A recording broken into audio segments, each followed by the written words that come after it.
अपूर्णांक अपूर्णांक तुम्ही शिकलेले आहात, त्याच्या आकृत्या दिसत आहे की एक भाकर आहे. या भाकरीची मी काय केले आहे, 4 तुकडे केलेले आहेत. किती तुकडे केलेले आहेत? 4. तर या 4 तुकड्यापैकी मी हा एक तुकडा घेतला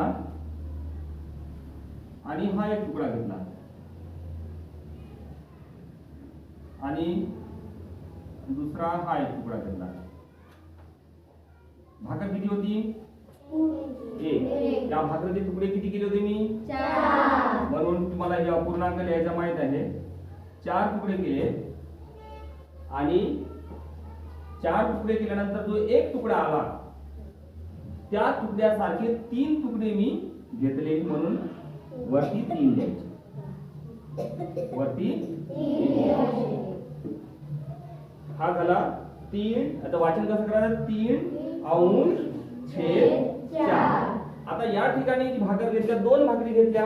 त्या दोन्ही भाकरीचे मी काय केले? दोन्ही भाकरी सारख्या आहेत. दोन्ही भाकरी कशा आहेत? सारख्या आहेत. आणि या सारख्या भाकरीचे मी काय केले? पुन्हा 4-4 तुकडे केले. याचे 4 तुकडे केले, याचे 4 तुकडे केले. प्रत्येक तुकडा हा सारखा आलेला आहे. इथला एक तुकडा घेतला आणि इथला एक तुकडा घेतला तर तो मिटवून पाहिला, एकावर एक ठेवून पाहिला तर ते दोन्ही तुकडे कसे येतात? सारखे येतात. मग असे सारखे तुकडे इथे 4ही तुकडे घेऊन टाकले मी. याला आपण कोर म्हणतो. भाकरीचे चौकोर असतो त्याला कोर म्हणतो आपण, नाही का आपल्या भाषेमध्ये. तर हे 4 तुकडे घेतले या भाकरीचे मी, 4ही भाग घेतले आणि माझं पोट भरलं नाही एक भाकर खाऊन. मग मी काय केलं? दुसऱ्या भाकरीचे 4 तुकडे केले. 4 पैकी फक्त एक तुकडा खाल्ला मी, घेतला. म्हणजे इथले 4 तुकडे आणि इथले एक तुकडा, एकूण किती तुकडे खाल्ले? 5 तुकडे मी खाल्ले. एका भाकरीचे तुकडे किती केले होते? 4. हा अपूर्णांक कसा लिहायचा? एकाचे किती तुकडे केले? 4. म्हणून 4 कुठे आला? छेदस्थानी. 4 कुठे आला? छेदस्थानी. आणि अंशस्थानी मी घेतलेले तुकडे किंवा खाल्लेले तुकडे किती तुकडे घेतले मी? 5. म्हणून अंशाच्या ठिकाणी काय आलं? 5. मग याचं वाचन काय कसं करायचं? 5 अंश छेद 4.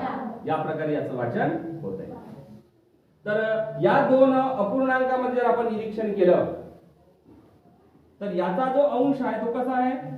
छेदापेक्षा लहान आहे आणि इथला अंश छेदापेक्षा मोठा आहे. छेदापेक्षा मोठा आहे. मग अशा प्रकारे जर का अंश लहान असेल आणि छेद मोठा असेल तर या अपूर्णांकाला म्हणायचं छेदाधिक अपूर्णांक. छेदाधिक अपूर्णांक काय म्हणायचं? छेदाधिक अपूर्णांक. आणि इथं अंश मोठा आहे म्हणून या अपूर्णांकाला काय म्हणायचं? अंशाधिक अपूर्णांक. अंशाधिक अधिक म्हणजे जास्तचा. अंशाधिक अपूर्णांक. मग आता अपूर्णांकाचे 2 प्रकार लक्षात आले तुमच्या. अंशाधिक अपूर्णांक, छेदाधिक अपूर्णांक. आलं लक्षात? पण हा जो अपूर्णांक आहे आपल्याला आणखी दुसऱ्या पद्धतीने लिहिता येतो. आपल्याला दुसऱ्या पद्धतीने लिहिता येतो. ती पद्धत म्हणजे बघा, ही एक भाकर आहे, एक भाकर पूर्ण आहे म्हणून ही एक भाकर. आणि तिच्या सोबतीला किती आहे? हा जो आहे आपण किती तुकडे केले? 1 अधिक याचे 4 तुकडे केले. 4 पैकी एक तुकडा घेतला मी या भाकरीतला म्हणून अंशात किती येईल? 1. म्हणजे याचं लेखन आपण असं सुद्धा करू शकतो, 1 पूर्ण आणि 1 अंश छेद 4. आणि अशा अपूर्णांकाला काय म्हणायचं? असा जो असते काही पूर्ण आणि काही अपूर्ण. हा पूर्ण भाग आहे आणि हा अपूर्ण भाग आहे. हा कोणता भाग आहे? अपूर्ण. म्हणून अशा पद्धतीने जर आपण त्याचं लेखन जर केलं, अशा पद्धतीने लेखन करू शकतो. एक पूर्ण भाकर आणि एक पूर्ण भाकर आणि एक चौकोर किंवा 1 अंश छेद 4 भाग भाकरीचा.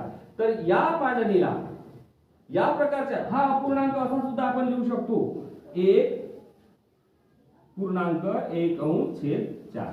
बघा याचं वाचन कसं करायचं? 1 पूर्णांक, पूर्ण आहे म्हणून पूर्णांक. हा अंक कसा आहे? पूर्ण अंक आहे. हा पूर्ण आहे ना म्हणून 1 पूर्णांक 1 अंश छेद 4. अशा प्रकारे याचं वाचन करायचं. काय लिहायचं? वाचन कसं करायचं याचं? 1 पूर्णांक 1 पूर्णांक 1 अंश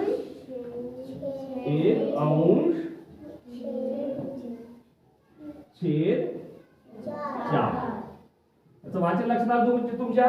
मग अशा प्रकारचा जर अपूर्णांक असेल तर बघा हा 2 पेक्षा हा वेगळा आहे की नाही मांडणी याची?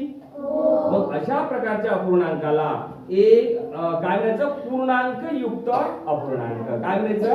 पूर्णांक युक्त अपूर्णांक. मग आपण अपूर्णांकाचे 3 प्रकार पाहिले. एक कोणता आहे हा?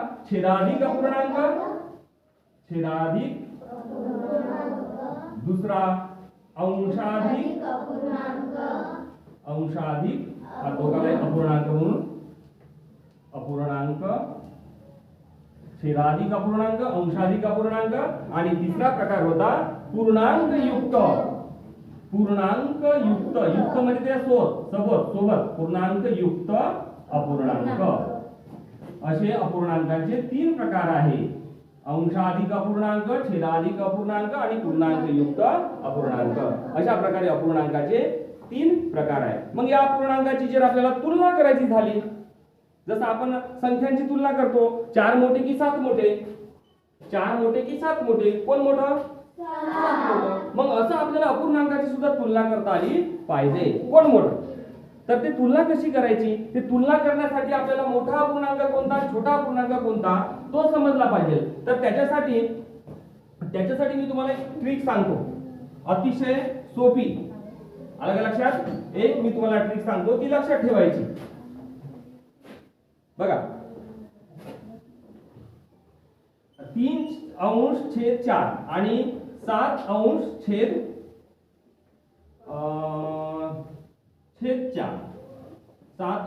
7/4 यामध्ये दोन्ही ठिकाणी छेद कसे आहेत? मग हा अपूर्णांक अंशाधिक अपूर्णांक आहे की छेदाधिक अपूर्णांक आहे? हा कसा आहे? छेदाधिक अपूर्णांक. आणि हा अपूर्णांक अंशाधिक अपूर्णांक आहे. शाबास, हा अंशाधिक अपूर्णांक आहे. मग यापैकी मोठा कोण आणि लहान कोण? यापैकी मोठा कोण आणि लहान कोण? आता जर का ज्याचे छेद समान असतात, ज्यांचे छेद समान असेल, छेद समान असेल, अपूर्णांकामध्ये छेद समान असेल तर ज्याचा अंश मोठा तो अपूर्णांक मोठा. छेद समान असेल तर काय?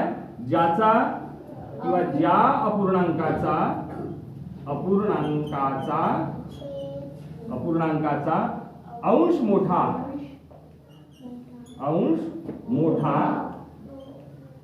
तो अपूर्णांक मोठा. आलं लक्षात? ज्याचा अंश मोठा तो मोठा. मग इथं कोण मोठा आहे? 3/4 मोठा आहे की 7/4 मोठा आहे? 7/4 मोठा आहे. मग म्हणून इथं चिन्ह कोणतं येईल?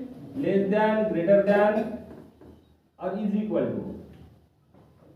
4 पेक्षा लहान, 4 पेक्षा मोठे किंवा बरोबर. कोणतं चिन्ह येईल इथं? 1 नंबरचं, 2 नंबरचं की 3 नंबरचं चिन्ह येईल?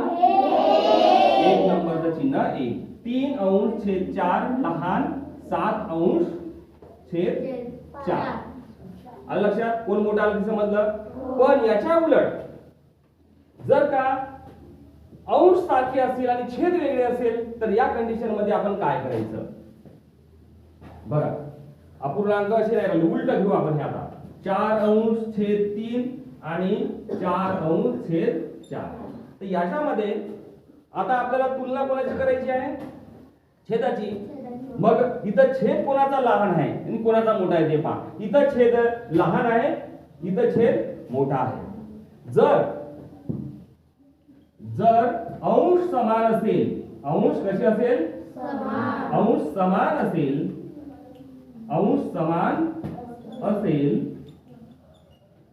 तर ज्या अपूर्णांकाचा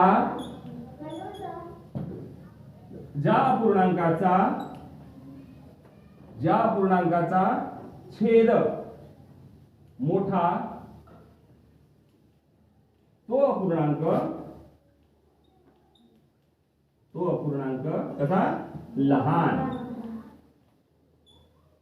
असतो. ज्याचा छेद मोठा असतो तो अपूर्णांक लहान असतो. आलं का लक्षात?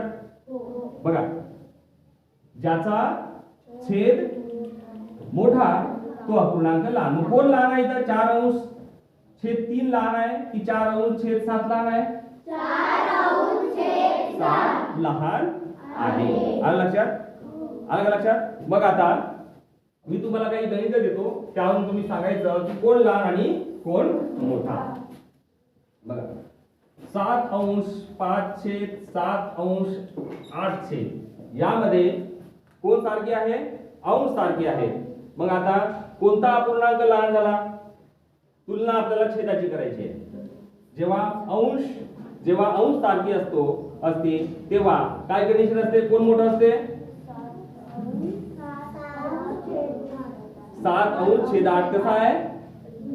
लहान आहे. शाबास. ज्याचा छेद मोठा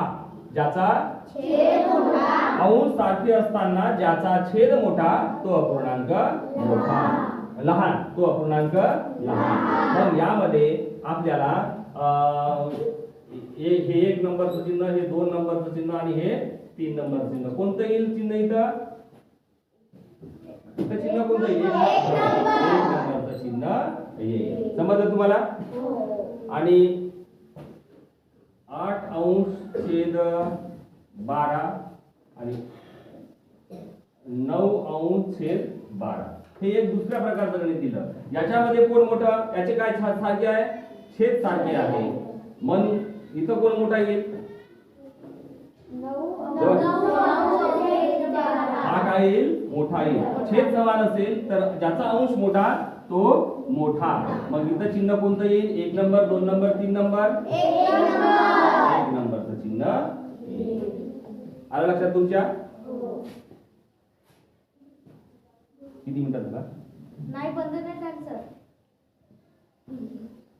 झाला ना? मी बंद. नाही झाला. हँग झाला का?